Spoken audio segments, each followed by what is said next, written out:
तो आजकल सभी लोग कंटेंट बनाना चाहते हैं और कंटेंट बनाने के लिए एक अच्छे कैमरे की जरूरत होती है। पर लोगों के मन में डाउट रहता है कि वो कौन सा कैमरा ले, क्योंकि मार्केट में आपको बहुत तरीके के कैमरे देखने को मिलते हैं। पहला ऑफकोर्स कैमरा डीएसएलआर, दूसरा फोन, तीसरा एक्शन कैमरा और चौथा पॉकेट कैमरा। कंफ्यूजन इसलिए होता है क्योंकि आजकल इन चारों की क्वालिटी बहुत अच्छी आ गई है। छोटे छोटे पॉकेट कैमरा जो आते हैं उनकी क्वालिटी डीएसएलआर से भी बेटर आ चुकी है। इसलिए हम इस वीडियो में कुछ टॉपिक्स की बात करेंगे जिनसे आपको क्लियर हो जाएगा कि आपको कौन सा कैमरा लेना चाहिए, आपके लिए कौन सा कैमरा बना है, या फिर आपके यूजेस के हिसाब से आपको कौन सा कैमरा लेना चाहिए और जिसे सीखना भी आसान रहेगा और जिनसे आप अच्छी वीडियो बना पाओगे। तो इस वीडियो में हम कुछ टॉपिक की बात करेंगे। तो पहला टॉपिक है फॉर्म फैक्टर। फॉर्म फैक्टर में भी कुछ टॉपिक्स है, जैसे यूज केसेस, किन यूजर्स के लिए कौन सा कैमरा बनाए। सेकंड है ड्यूरेबिलिटी, कौन सा मजबूत रहता है। थर्ड है design, size, accessories, water proof और इजी टू यूज कौन सा है। और फिर हम डिस्प्ले की भी बात करेंगे कि आपको इजी टू यूज डिस्प्ले किस में मिलेगा। और सेकंड टॉपिक है क्वालिटी। क्वालिटी में भी कुछ टॉपिक्स है, जैसे sensor size, resolution and FPS, low light performance, dynamic range and log footage, depth of field. और कुछ और टॉपिक्स है, जैसे stabilisation, lenses, storage, editing, mic,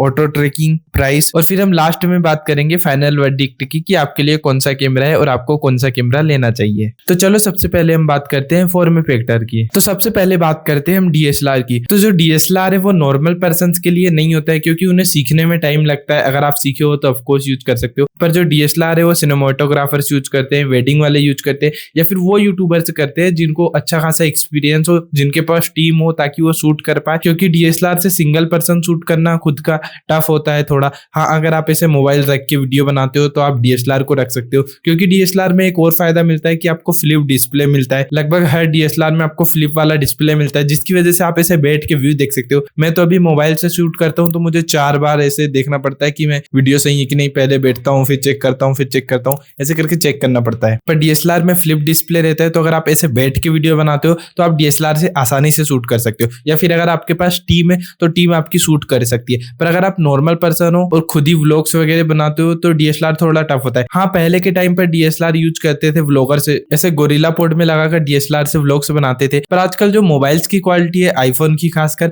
इनकी क्वालिटी बहुत अच्छी है, कैमरे क्वालिटी। तो जितने भी व्लॉगर्स थे उन्होंने डीएसएलआर से शिफ्ट होकर वो स्मार्टफोन पे आ गए, या फिर आईफोन पे आ गए, या फिर पॉकेट जैसे कैमरे पे आ गए। पर आजकल डीएसएलआर से व्लॉगिंग कोई नहीं करता है। और बात करें एक्सेसरीज की, तो आपको डीएसएलआर की सारी एक्सेसरीज मिल जाती है। मतलब जितनी ज्यादा आपको डीएसएलआर के लिए एक्सेसरीज मिलती है, बाकी किसी कैमरे के लिए आपको उतनी एक्सेसरीज नहीं मिलती है। पर डीएसएलआर थोड़े बल्की होते हैं, वेट होता है उनमें अच्छा खासा, और उनके लेंसेस और सेंसर साइज को थोड़ा ध्यान देना पड़ता है ताकि वो गिरे ना, ऐसा कुछ हो ना कि वो खत्म हो जाए। उनकी ड्यूरेबिलिटी तो ठीक रहती है, पर गिरने पर वो टूट सकते हैं और उन्हें सुधारने में बहुत ज्यादा पैसा लगेगा। इसलिए इसे थोड़ा यूज करना टफ रहता है और कैरी करना भी आसान नहीं होता, क्योंकि ये बहुत बल्की होता है और इन्हें आप गोप्रो जैसे बाइक वगैरह पे माउंट भी नहीं कर सकते हो। माउंट करना भी इन्हें टफ रहता है। और डीएसएलआर वाटर प्रूफ भी नहीं होते, तो अगर वो पानी में चले जाते हैं तो ऑफकोर्स खराब हो जाएंगे। हाँ, वाटर रेजिस्टेंस होते हैं, थोड़ा बहुत पानी बारिश वारिश में थोड़े बहुत चल जाता है, पर पानी से आपको बिल्कुल बचा के रखना पड़ता है। तो अब बात करते हैं कि किन यूजर्स के लिए ये बना है। तो ये उन यूजर्स के लिए बना है जिनको बहुत अच्छी क्वालिटी चाहिए, बहुत टाइम से वीडियोस बना रहे हैं, प्रोफेशनल चाहिए, या फिर अगर आप वेडिंग वाले हो, या फिर आपकी प्रोडक्शन टीम है, मतलब आपके पास बहुत सारे लोग काम करते हैं, तो शूट करना आसान रहेगा। वरना अगर आप सिंगल पर्सन हो, सिंगल व्लॉगिंग वगैरह करते हो, तो डीएसएलआर आपके लिए नहीं बना है। और बिगिनर्स के लिए तो डीएसएलआर बिल्कुल भी नहीं है, क्योंकि इसे सीखना थोड़ा टफ होता है। हाँ, अगर आपको उसी फील्ड में जाना है तो आप डीएसएलआर ले सकते हो। जैसे मुझे डीएसएलआर की जरूरत है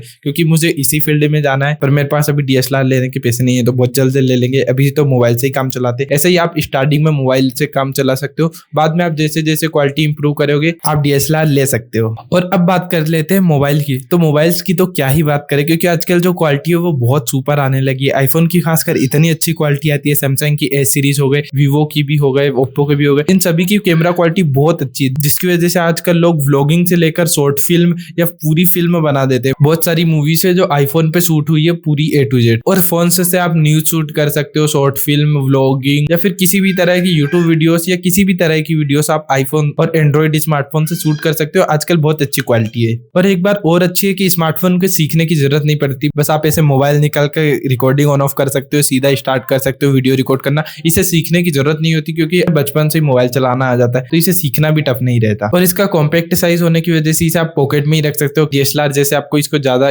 कैरी करने की जरूरत नहीं पड़ती। वाटर प्रूफ भी आजकल सभी मोबाइल्स वाटर प्रूफ आने लगे, जो महंगे मोबाइल्स है वो वाटर प्रूफ आते ही है। आईफोन को अभी आप पानी में ले जा सकते हो, कोई प्रॉब्लम नहीं होगी। और इसकी ड्यूरेबिलिटी भी अच्छी है, क्योंकि अगर गिर विर जाते हैं तो ज्यादा आपको डैमेज नहीं होता है। हाँ, थोड़ा डिस्प्ले वगैरह फूट सकता है, पर कैमरे के मुकाबले आपको कुछ ज्यादा एक्स्ट्रा खर्चा नहीं होगा। पर आजकल फोन्स की ड्यूरेबिलिटी बहुत अच्छी रहती है, थोड़ा बहुत गिरने पर उन्हें कुछ भी नहीं होता है। और हाँ, स्मार्टफोन के लिए भी आपको बहुत तरह की एक्सेसरीज मिल जाती है, माइक, ट्राइपॉड, गिम्बल, सभी तरह की एक्सेसरीज मिल जाती है। उसी के साथ आपको मोटो व्लॉगिंग के लिए भी सेटअप वाली मिल जाती है। पीओवी शॉट लेना है उसके लिए भी आपको चेस्ट माउंट मिल जाता है। मोटो व्लॉगिंग के लिए हेलमेट माउंट भी मिल जाता है। तो आपको सभी तरह की मोबाइल के लिए एक्सेसरीज मिल जाती है, जिससे आप मोबाइल से सभी तरह की वीडियोस बना सकते हो। पर स्मार्टफोन में एक कमी रहती है कि जो सस्ते स्मार्टफोन रहते हैं 30-40 हजार से नीचे के, उनके सेल्फी कैमरे की वीडियो उतनी अच्छी नहीं बन पाती, जिसकी वजह से लोग को वीडियो बैक कैमरे से शूट करना पड़ता है। और जब वो बैक कैमरे से शूट करते हैं तो उनके पास कोई डिस्प्ले नहीं होता जिसमें वो व्यू देख सके, जिसकी वजह से कई बार ऐसा होता है कि वीडियो थोड़ा कटवट जाती है अगर बैक कैमरे से शूट कर रहा है। पर हाँ, थोड़े महंगे मोबाइल है तो सेल्फी कैमरे से वीडियो बना सकते हो और वो डिस्प्ले में भी देख भी पाएंगे। जैसे अभी मैं बैक कैमरे से वीडियो बना रहा हूँ तो मुझे 2-3 बार ऐसे बैठ के उठ के देखना पड़ता है कि मेरी वीडियो परफेक्ट आई है कि नहीं, एंगल परफेक्ट आया है कि नहीं,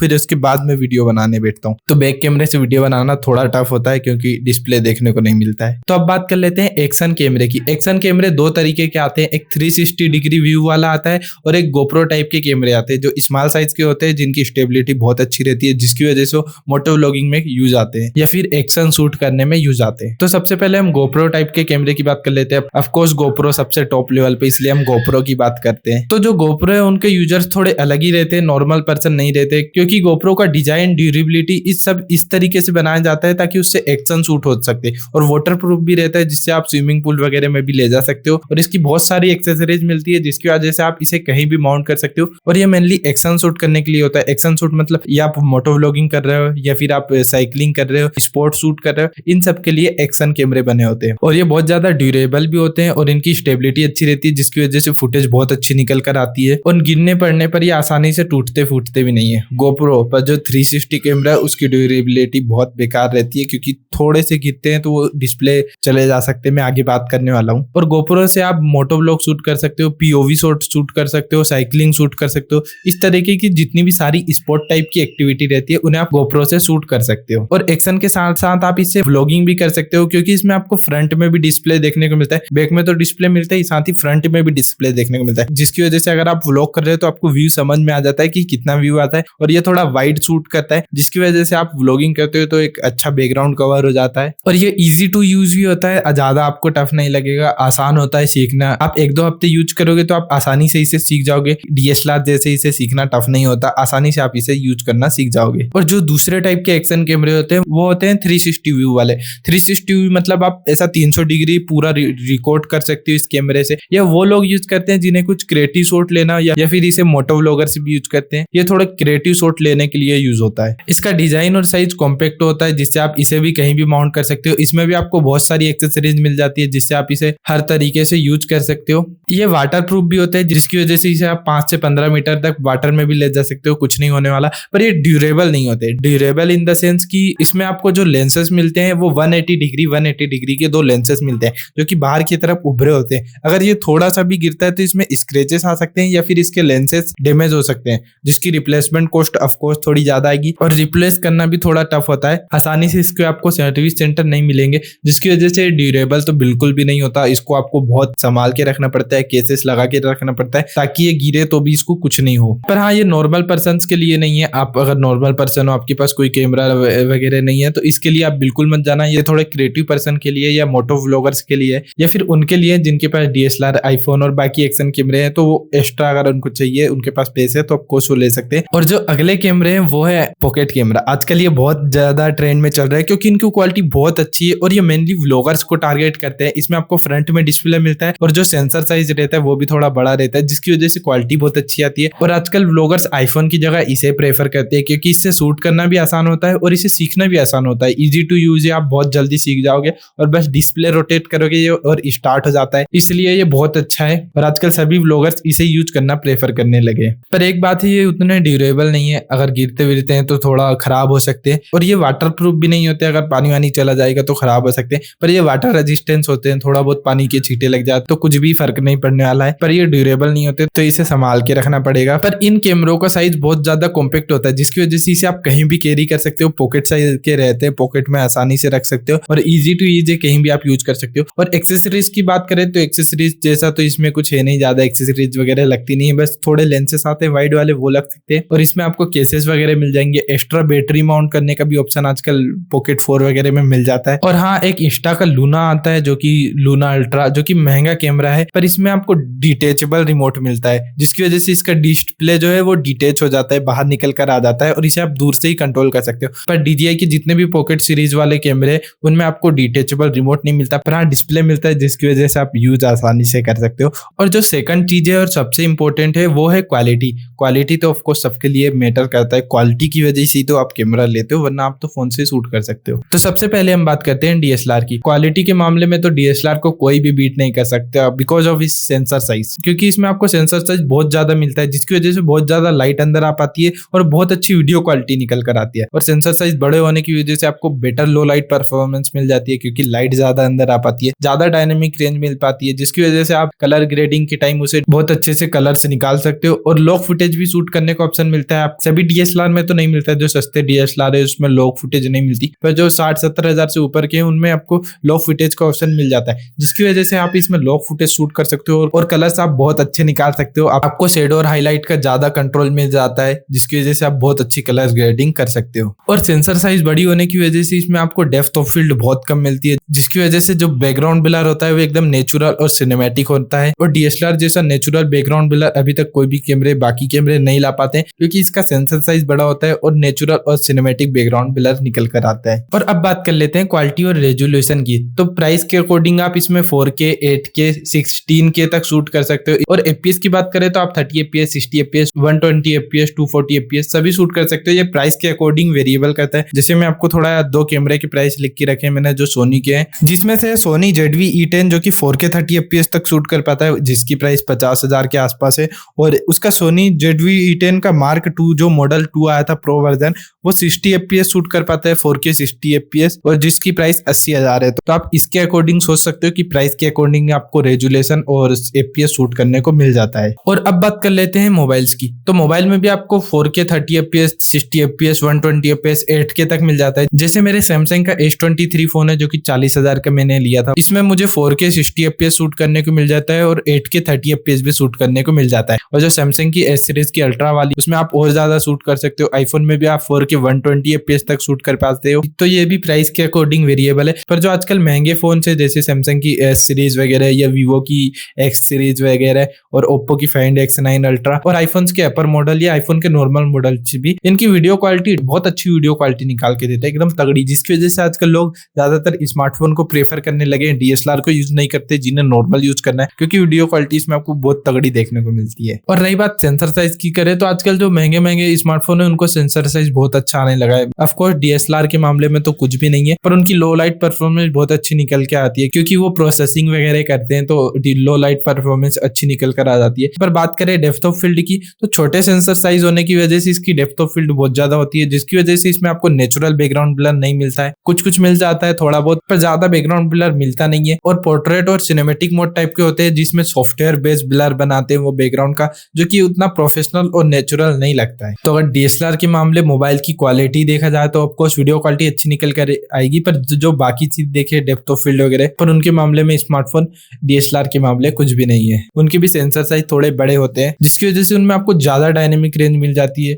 जिसकी वजह से आप हाईलाइट और शेडो में ज्यादा डिफरेंस निकाल पाते हो। और ये जो महंगे फोन से, इसमें आपको लॉक फुटेज शूट करने का भी ऑप्शन मिलता है, जिसकी वजह से अगर आप कलर ग्रेडिंग करते हो तो बहुत अच्छे कलर से निकाल कर ला सकते हो। पर हाँ, वेरिएबल करता है प्राइस के अकॉर्डिंग। 20-30 हजार के स्मार्टफोन उतनी अच्छी वीडियो क्वालिटी नहीं निकालते जितनी 40-50 हजार या आईफोन्स वगैरह बहुत अच्छी क्वालिटी निकाल पाते हैं सस्ते होने पर भी। और अब बात कर लेते हैं एक्शन कैमरे की। तो इसमें जो GoPro वगैरह है, ये 360 कैमरे, ये दोनों की बात कर लेंगे, क्योंकि ऑलमोस्ट ये सेम मिलते हैं आपको वीडियो क्वालिटी के मामले में। इसमें भी आप 4K, 5.3K, 8K तक शूट कर सकते हो। और FPS की बात करें तो इसमें आपको FPS बहुत ज्यादा मिल जाते हैं, क्योंकि मेनली ये एक्शन शूट करने के लिए होते हैं, जिसकी वजह से वीडियोस को बहुत ज्यादा स्लो करना पड़ता है, जिसकी वजह से इसमें आपको 30 FPS, 60 FPS, 120 FPS, 240 FPS, 400 FPS और यहाँ तक कि 960 FPS तक भी शूट करने को मिल जाता है, जो महंगे महंगे मॉडल है उनमें। पर आपको 120 FPS, 240 FPS 40-50 हजार में भी आराम से एक्शन कैमरों में शूट करने को मिल जाता है, या फिर उससे भी सस्ते में मिल मिल जाएगा। और सेंसर साइज की बात कर ले तो इनमें बहुत बड़ा सेंसर साइज होता है, मोबाइल के मामले बहुत बड़ा होता है, जिसकी वजह से इनकी वीडियो क्वालिटी बहुत अच्छी आती है। आईफोन से और स्मार्टफोन से अच्छी वीडियो क्वालिटी आती है। पर बात करें लो लाइट परफॉर्मेंस की, पर सेंसर साइज इतना बड़ा होने के बाद भी स्मार्टफोन की लो लाइट परफॉर्मेंस से थोड़ा कम रहता है, क्योंकि उसमें आपको इंटरनल प्रोसेसिंग नहीं मिलती है। आपको फोन्स में इंटरनल प्रोसेसिंग मिल जाती है, जिसकी वजह से लो लाइट परफॉर्मेंस स्मार्टफोन में अच्छी आ जाती है। पर आजकल गोप्रो में भी लो लाइट परफॉर्मेंस बहुत अच्छी आने लगी है। जो अपग्रेडेड वर्जन है उनमें आपको लो लाइट परफॉर्मेंस बहुत अच्छी मिल जाएगी।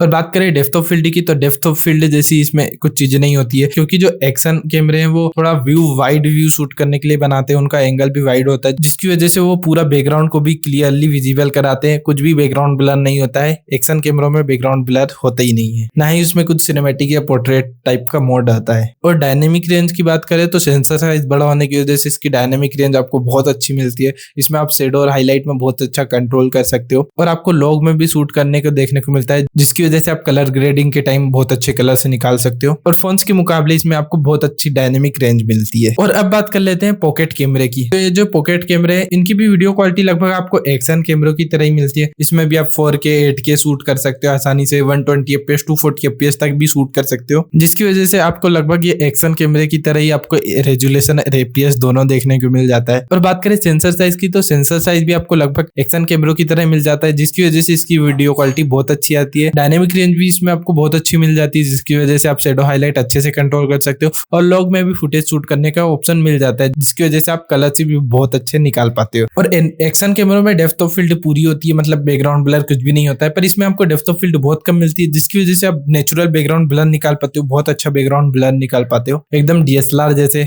उसके मुकाबले तो नहीं, पर एकदम करीब करीब आप उतना अच्छा बैकग्राउंड ब्लर निकाल पाते हो। और लो लाइट परफॉर्मेंस भी आपको एक्शन कैमरों से अच्छी मिल जाती है, आपको लो लाइट परफॉर्मेंस बेटर मिलती है एक्शन कैमरों के मुकाबले। तो अब बात कर लेते हैं स्टेबलाइजेशन की। तो जो स्मार्टफोन में आजकल EIS और OIS आपको दोनों देखने को मिलता है, जिसकी वजह से आप स्मार्टफोन से बहुत अच्छी स्टेबल फुटेज ले सकते हो। पर जो सस्ते मोबाइल हैं उनमें आपको स्टेबल फुटेज देखने को नहीं मिलती है। जैसे मेरे कैमरे में जो 40,000 का मेरा स्मार्टफोन है, इसकी स्टेबलाइजेशन बहुत अच्छी है। आईफोन्स की इससे भी ज्यादा बेटर स्टेबलाइजेशन है, और जो 20-30 हजार से नीचे के फोन है उसमें आपको इतनी अच्छी स्टेबलाइजेशन नहीं मिलती है। पर हाँ, आजकल बहुत अच्छी स्टेबलाइजेशन हो गई है पहले के मुकाबले, तो स्मार्टफोन से भी आप बहुत स्टेबल फुटेज निकाल सकते हो। और अगर आप स्मार्टफोन में आप मोबाइल गिम्बल लगा दो तो फिर तो आप अल्ट्रा एकदम स्मूथ फुटेज निकाल सकते हो। और बात करें कैमरे की, तो कैमरे में भी EIS OIS और बहुत सारी अलग अलग अपनी कंपनियों की टेक्निक्स होती है स्टेबलाइजेशन की, जिसकी वजह से आप कैमरे में भी बहुत स्मूथ फुटेज रिकॉर्ड कर सकते हो। पर स्मार्टफोन के मुकाबले जो आप कैमरे में हेड हैंडल शूट करोगे, मतलब हाथों से शूट करोगे, तो उसकी स्टेबलाइजेशन उतनी अच्छी होती नहीं है। पोस्ट प्रोडक्शन में देखो, जब आप एडिटिंग करोगे तो जो स्मार्टफोन की स्टेबलाइजेशन है, आप स्टेबलाइजेशन डालोगे, मतलब वार्प स्टेबलाइजर डालोगे, तो फोन की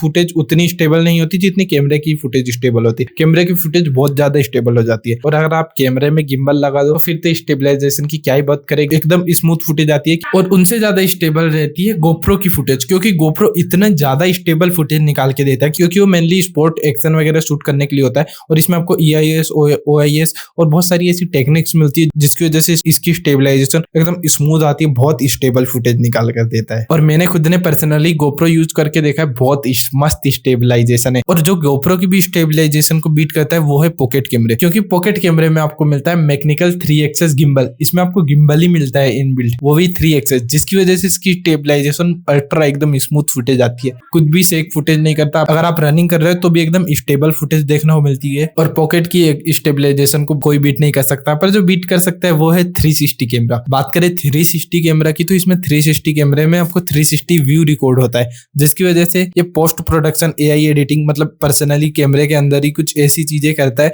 जिसकी वजह से इसकी फुटेज बहुत स्टेबल आती है। क्योंकि अगर आप बाकी कैमरे की फुटेज को स्टेबल करने का ट्राई करोगे एडिटिंग के टाइम, तो वो वीडियो को क्रॉप करता है थोड़ा। पर अगर आप 360 कैमरे की बात करो तो इसमें आपको पूरा 360 व्यू मिल जाता है, जिसकी वजह से अगर फुटेज स्टेबल करना हो तो इसमें क्रॉप करने की जरूरत ही नहीं पड़ती, क्योंकि आपको एक्स्ट्रा स्पेस मिलता है वीडियो को एडजस्ट करने का। और ये AI से प्रोसेसिंग करके अपने आप एकदम स्टेबल फुटेज निकाल के देता है। और इसकी फुटेज की बात ही अलग है, नेक्स्ट लेवल की स्टेबल फुटेज निकालता है, मतलब आपको शेक ही देखने को नहीं मिलेगा, कुछ भी शेक देखने को नहीं मिलेगा। और अब बात कर लेते हैं लेंसेज की। तो DSLR में आपको लेंसेज की फ्रीडम है, बिल्कुल फ्रीडम है, क्योंकि इसमें आप जितने चाहे उतने लेंसेज लगा सकते हो। चाहे आपको वाइड एंगल लगाना हो, टेलीफोटो लगाना हो, माइक्रो लेंस लगाना हो, या फिर कितने भी लेंसेज, आप आसानी से लेंसेज को चेंज कर सकते हो। और इसमें आपको लेंसेज की कोई भी चिंता नहीं होती है। और स्मार्टफोन की बात करें तो आजकल स्मार्टफोन में भी 3-4 कैमरे आसानी से मिल जाते हैं आपको, जिसमें आपको टेलीफोटो मिल जाता है, वाइड एंगल मिल जाता है, नॉर्मल कैमरा मिल जाता है, मैक्रो लेंस भी मिल जाता है और आपको कलर सेंसर्स वगैरह भी मिल जाते हैं। जैसे अभी ओप्पो का फाइंड X9 अल्ट्रा आया था, उसमें आपको 10x टेलीफोटो लेंस देखने को मिलता है, वो भी 200 मेगापिक्सल का, जिसकी वजह से इसका मेन कैमरा जो है वो भी 200 मेगापिक्सल का है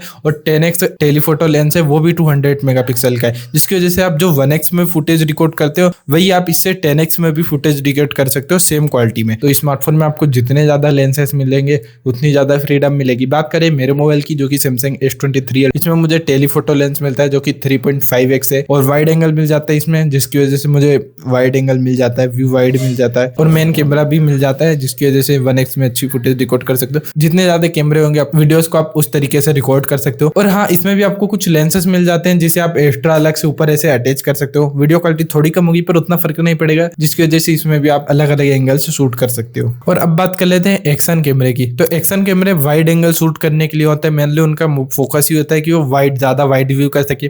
जो 360 कैमरे उनमें 180 डिग्री के दो लेंस ऐसे लगे रहते हैं, जिसकी वजह से पूरा सराउंड 360 रिकॉर्ड कर पाते हैं। इसमें आपको कोई भी तीसरा लेंस नहीं मिलता, सिर्फ ये दो लेंस होते हैं जो 180 डिग्री के व्यू को रिकॉर्ड करके 360 व्यू बना देते हैं। और गोप्रो की बात करें तो गोप्रो भी वाइड एंगल शूट करने के लिए होता है। उसका जो मेन लेंस होता है, सिंगल लेंस होते हैं गोप्रो में भी, और उसका मेन लेंस का पर्पस ही होता है वाइड व्यू शूट करना, जिसकी वजह से वो ज्यादा वाइड व्यू रिकॉर्ड करते हैं। पर आप 2x तक डिजिटल जूम भी कर सकते हो, शायद 2x से भी ज्यादा कर सकते होंगे, मुझे एग्जैक्ट याद नहीं है, पर डिजिटल जूम देखने को मिलता है। ऑप्टिकल आपको कोई भी टेलीफोटो लेंस नहीं मिलता है। तो अब बात कर लेते हैं पॉकेट सीरीज की। तो जो पॉकेट 4 प्रो है जो कि सबसे लेटेस्ट मॉडल है DJI का, उसमें आपको दो लेंसेज मिलते हैं। एक 3x टेलीफोटो ऑप्टिकल लेंस मिलता है जिससे आप इसे टेलीफोटो में भी बहुत अच्छी वीडियो निकाल सकते हो, और जो मेन सेंसर है वो आपको 20mm का मिलता है। और एक इंस्टा का भी आता है बहुत अच्छा कैमरा जिसका नाम लूना अल्ट्रा कुछ ऐसा ही कुछ नेम है। उसमें भी आपको दो लेंसेज मिलते हैं, एक 20mm का और एक 6x ऑप्टिकल मिलता है, जिससे आप 12x तक मैक्सिमम डिजिटल जूम कर पाते हो। पर 6x आपको टेलीफोटो मिल जाता है, जिसकी वजह से बहुत अच्छी वीडियो क्वालिटी आप निकाल पाते हो 6x जूम करने पर भी।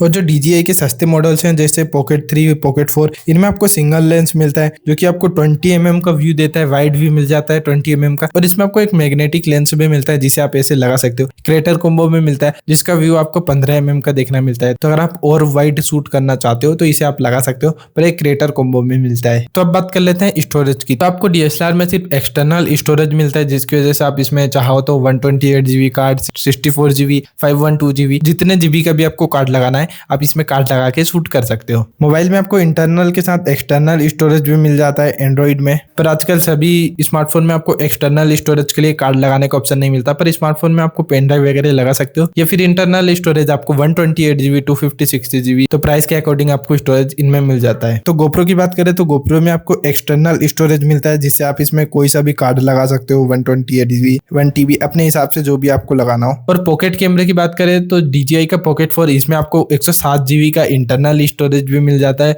और एक्सटर्नल स्टोरेज भी इसमें आपको मिल जाता है। जितने भी GB आपको कार्ड लगाना आप लगा सकते हो। और अब बात कर लेते हैं एडिटिंग की। तो एडिटिंग के मामले में स्मार्टफोन इन सब चीजों को पछाड़ देता है, क्योंकि आप स्मार्टफोन में वीडियो एडिटिंग कर सकते हो। बाकी इन किसी भी डिवाइस में आपको एडिटिंग नहीं मिलती है, जिसकी वजह से इसकी फुटेज को आप या तो PC में एडिट कर पाओगे या स्मार्टफोन में। पर DSLR और बाकी सभी कैमरों की फुटेज भी हेवी रहती है, जिसकी वजह से इसे मोबाइल में एडिट करना बहुत टफ होता है, बहुत लैग करता है। मोबाइल मेरे ही अच्छा महंगा है फिर भी लैग करता है कैमरे की फुटेज एडिट करने को। पर एडिटिंग करने के मामले में मोबाइल से सबसे बेटर है। मोबाइल में आप शूट करो, एडिट करके अपलोड कर दो, आप एक ही चीज से सब कुछ कर सकते हो। पर अगर आप DSLR और बाकी ये कैमरे तो उसकी पहले फुटेज को आपको PC में डालना पड़ेगा, फिर उसे एडिट करना पड़ेगा, फिर अपलोड करना पड़ेगा, थोड़ा तामझाम लगता है। पर स्मार्टफोन में आपको ये बहुत अच्छी सुविधा मिलती है कि आप इसी से एडिट शूट करके इसी से एडिट कर सकते हो और अपलोड कर सकते हो। पर स्मार्टफोन में भी जो बड़ी वीडियो है, जैसे ये वीडियो अभी वो 1 घंटे की फुटेज हो जाएगी, तो उसे एडिट करना मोबाइल में टफ होता है, इसलिए मैं PC में एडिट करता हूँ। मैं एक मिनी M4 लिया था मैंने, उसकी रिव्यू वीडियो आपको लगा दूंगा, इसकी रिव्यू वीडियो में लगा दूंगा तो आप देख सकते हो। पर जो लंबी फुटेज है, ज्यादा हेवी फुटेज है, वो स्मार्टफोन में एडिट करना थोड़ा टफ हो जाता है। पर स्मार्टफोन में आप एडिट कर सकते हो, कोई भी प्रॉब्लम नहीं जाती। तो इस चीज में सबसे बेस्ट है स्मार्टफोन। अगर आपके पास पैसे कम है या फिर आप ज्यादा तामझाम नहीं चाहते तो आपको स्मार्टफोन ही लेना चाहिए, क्योंकि आप उसमें शूट करके एडिट करके अपलोड कर सकते हो। और अब बात कर लेते हैं प्राइस की। तो DSLR की प्राइस 30-40 हजार 50 हजार से स्टार्ट हो जाती है, लाखों करोड़ों तक जाती है। तो नॉर्मली आप 50 से 60 हजार के DSLR से बहुत अच्छी वीडियोस रिकॉर्ड कर सकते हो। मोबाइल की बात करें तो मोबाइल में भी कोई लिमिट नहीं है, 20-30 हज़ार से आप स्टार्ट कर सकते हो वीडियो शूट और एडिट के मामले में। जितनी ज़्यादा प्राइस दोगे उतनी अच्छी वीडियो क्वालिटी मिलेगी। पर अगर आपको वीडियो के लिए चाहिए, वीडियो का पर्पस ही है, तो आप आईफोन से ले लेना, क्योंकि आईफोन की वीडियो क्वालिटी नेक्स्ट लेवल की आती है। चाहे आप आईफोन 13, 14, 15, 16, 17 लो, आईफोन की वीडियो क्वालिटी एंड्रॉइड के मुकाबले बहुत अच्छी आती है। और एक्शन कैमरे की बात करें तो एक्शन कैमरे भी 20,000 से 30,000, 40,000, 50,000 ऐसे मिल जाते हैं। प्राइस आपको एक्शन कैमरों की भी 20,000 से ऊपर मिल जाती है। पॉकेट कैमरे की बात करें तो उसमें भी आपको 30,000, 40,000, 50,000, 70,000 इस तरीके से आप 30 से 70,000 के बीच में इसे परचेस कर सकते हो। और अब बात कर लेते हैं फाइनल वर्डिक्ट की, मतलब कि किन किन लोगों के लिए कौन सा कैमरा बना है। तो जो स्मार्टफोन की बात करें वो बिगिनर्स के लिए बहुत अच्छा है, या फिर अगर आपको सिर्फ अपने मोबाइल से शूट एडिट करना है, व्लॉग्स वगैरह बनाते हो, मिनी व्लॉग वगैरह बनाते हो और आपको ज्यादा तामझाम नहीं चाहिए, सिर्फ आपको शूट एडिट करके अपलोड करना है सीधा, तो आप स्मार्टफोन लेना, क्योंकि इससे आप शूट कर सकते हो, एडिट कर सकते हो, अपलोड कर सकते हो। और जितने भी कंटेंट क्रिएटर्स है वो आजकल स्मार्टफोन प्रेफर करते हैं, वीडियो क्वालिटी अच्छी निकल कर आती है और ज्यादा आपको पीसी वगैरह या डेटा स्टोरेज की प्रॉब्लम नहीं होती, उसी से शूट करके एडिट करके अपलोड कर सकते हो। पर अगर आपको प्रोफेशनल वीडियोस बनानी है या फिर आपका अच्छा प्रोडक्शन है, आपके पास पैसे और आप एकदम आप नेक्स्ट लेवल की वीडियोस क्वालिटी चाहते हो, या फिर आपके पास टीम है अच्छी खासी प्रॉपर, तो आपको डीएसएलआर लेना चाहिए, क्योंकि जो डीएसएलआर की वीडियो क्वालिटी है उसको कोई भी बीट नहीं कर सकता है। और अगर आप वेडिंग वगैरह शूट करते हो तो वेडिंग भी आप डीएसएलआर से शूट कर सकते हो। और अगर आप फ्रीलांस करते हो या फिर आप वीडियोस वगैरह बनाते हो, वीडियोग्राफर हो, तो डीएसएलआर से आपको काम भी बहुत अच्छा मिलेगा। स्मार्टफोन से आपको वीडियो का काम सिर्फ रील्स वगैरह बनाने का मिलेगा, वरना डीएसएलआर से आपको बहुत ज्यादा काम मिलेंगे। और गोप्रो की बात करें तो गोप्रो मेनली स्पोर्ट के लिए होता है, मोटो व्लॉगिंग शूट करने के लिए, साइकिलिंग शूट करने के लिए या फिर एक्शन शूट करने के लिए। तो अगर आप ज्यादा स्पोर्ट शूट करते हो या फिर व्लॉगिंग वगैरह करते हो, मोटो व्लॉगिंग वगैरह करते हो, तो आपको गोप्रो लेना चाहिए, क्योंकि आप गोप्रो को हेलमेट पे माउंट कर सकते हो। माउंट एक्सेसरीज आपको बहुत मिल जाती है, चेस्ट पे भी माउंट कर सकते हो, तो इससे एक्शन शूट करना आसान होता है। इसलिए अगर आप एक्शन शूट करते हो, व्लॉगिंग वगैरह करते हो, तो आपको गोप्रो लेना चाहिए। और बात करें 360 कैमरे की, तो जो नॉर्मल पर्सन है उनको 360 कैमरे में पैसे बिल्कुल नहीं फंसाने चाहिए। ये उनके लिए होते हैं जो क्रिएटिव पर्सन होते हैं, एडवेंचर वगैरह शूट करते हैं, या उनका पर्पस ही है 360 व्यू शूट करना। ये थोड़े क्रिएटिव लोग, सिनेमाटोग्राफर, या फिर अगर आपके पास बाकी कैमरे तो आप एक्स्ट्रा कैमरा लेना चाहते हो तो 360 कैमरा ले सकते हो। और अब बात कर ले पॉकेट की, तो पॉकेट मेनली व्लॉगर्स के लिए होता है। तो जो पॉकेट है वो मेनली व्लॉगर्स के लिए ही बनाया गया है, पर हाँ आप सिनेमाटोग्राफर हो तो भी आप यूज कर सकते हो, क्योंकि इसकी स्टेबलाइजेशन आपको बहुत अच्छी मिलती है और ये पॉकेट फ्रेंडली है, इजी टू यूज है, इसलिए व्लॉगर्स को बहुत पसंद आता है। और मैं भी चाहता हूँ कि मेरे पास भी एक पॉकेट 4 या पॉकेट 4 प्रो या पॉकेट 4 प्रो हो, तो देखते हैं अगर व्लॉगिंग करता हूं तो मैं जरूर लूंगा पॉकेट सीरीज। तो आई होप दोस्तों आपको ये वीडियो पसंद आई होगी। मुझे पता है बहुत बड़ी वीडियो बन गई होगी, पर मैंने शायद आपको सभी चीजें A to Z क्लियर कर दिया होगा इस वीडियो में। अगर वीडियो पसंद आई होगी तो लाइक कर देना, कुछ भी डाउट हो तो कमेंट में जरूर पूछना। और ये मेरी कुछ वीडियोस आ रही है, आप चाहो तो देख सकते हो।